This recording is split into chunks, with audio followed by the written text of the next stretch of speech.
Strange sight. Another Super Bowl's in the books, and with it came another group of ads people are still talking about today. Earlier today, we spoke with advertising expert Andy Wallman, president of KW2 Advertising and Marketing. Here's Andy's list of the hits and misses of last night's Super Bowl commercials. It is intense right here. Every single second, every minute, every hour. That's a lot of lemons. Well, you know what they say when life gives you lemons. We know the saying, Mark. New Bud Light Seltzer Lemonade. What was the average cost of a Super Bowl commercial this year? $5.5 million. So which companies do you think made the best investment?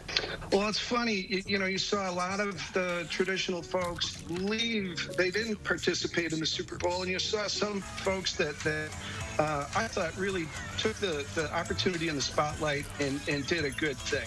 GM really, I thought, was out of a lot of funny ads. There were a lot of funny ones. I thought GM did a great job of making a classic Super Bowl ad. You've got Will Ferrell, a big celebrity. You just let him run and do his shtick. He's punching a globe, and he's going across the globe, and he winds up in the wrong country to pick a fight with Norway. But it was a business announcement to say that GM was going to come out with a bunch of electric vehicles. So I thought they did the best job of trying to sell something, trying to do something new with their business, yet be really, really funny and memorable along the way. Memorability, controversy, emotion. These are the things we remember, and these are the things that brands hope that stick with us and help us ultimately buy what they're selling.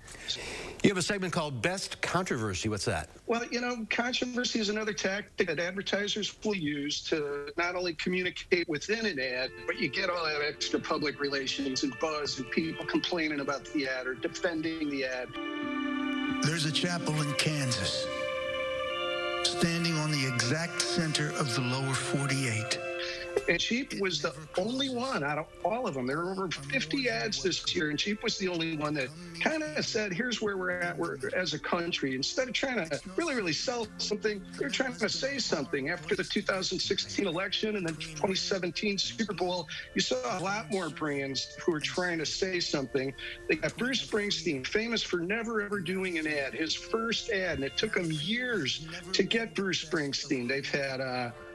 in the past, Clint Eastwood and Bob Dylan. Now they got Bruce Springsteen. And he talked about the middle of America and how we can all kind of come together. But it put Bruce in a tough spot. A lot of fans on Twitter thought he said too much. A lot thought he didn't say enough. I don't know if there was any way that Bruce could win, but Cheap's going to get talked about a whole lot by trying to be controversial. We just have to remember the very soil we stand on is common ground. So we can get there. We can make it to the mountaintop, through the desert, and we will cross this divide. Well, and if you can't make them laugh, you might as well make them cry, right? Let's talk a little bit about what was my favorite ad. Very moving of the whole game was the ad for Toyota, and telling the story of Paralympian Tara Long. Mrs. Long? Yes? We've found a baby girl for your adoption, but there's some things you need to know.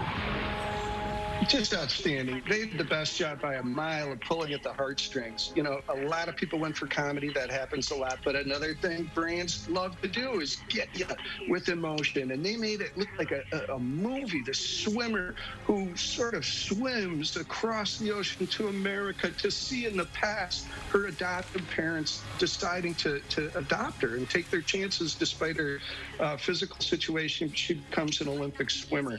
It's just moving. My wife has a great thing when she says if we talk about a movie the next day, the movie was worth watching, whether it's funny or a drama or something. And that one we talked about, and the images still stick in our heads. That was really powerful and moving stuff. So what didn't work? There's always misses with some comedy stuff because it's subjective. But one that really stuck out to me that was just kind of curious, it was a really well-made ad for Anheuser-Busch. It was their first time they did sort of a big brand ad where they showed a lot of different brands and stuff. They got a great director, David Fincher. He's made some just really fantastic movies. And they showed all these scenes of people kind of dealing with the realities of what we've been going through the last year with COVID and stuff, layoffs and tough family and life and professional situations, and just saying, hey, buddy, let's get a beer. Let's just have a beer.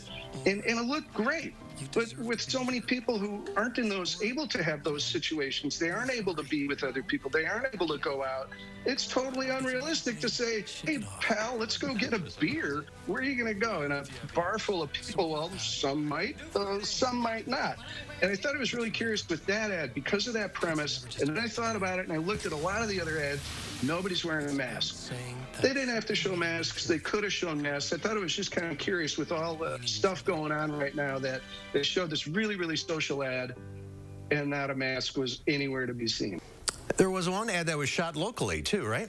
Yeah, they grabbed a couple pieces and parts in the area. It was an ad for the NFL. And, you know, for a Packer fan to see Vince Lombardi was better than nothing, I guess. So they showed some Vince Lombardi stuff in the form of an actor. Believe it or not, he was from Kansas City.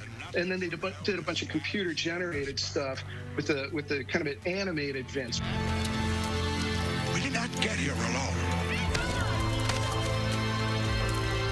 We arrived as one. But they shot some of those scenes in Fort Atkinson, Wisconsin, downtown, and some in Milwaukee. There's a local production connection that the NFL tapped into. So, you know, a little bit of Wisconsin was represented at the Super Bowl after all. Wasn't the Packers, though. We'll get them next year. We'll get them next year, right, Andy? Yes, we will. All right. Good to see you again. Thanks for all the insight. Likewise. Thank you, too. Thanks, Andy. Great to see you.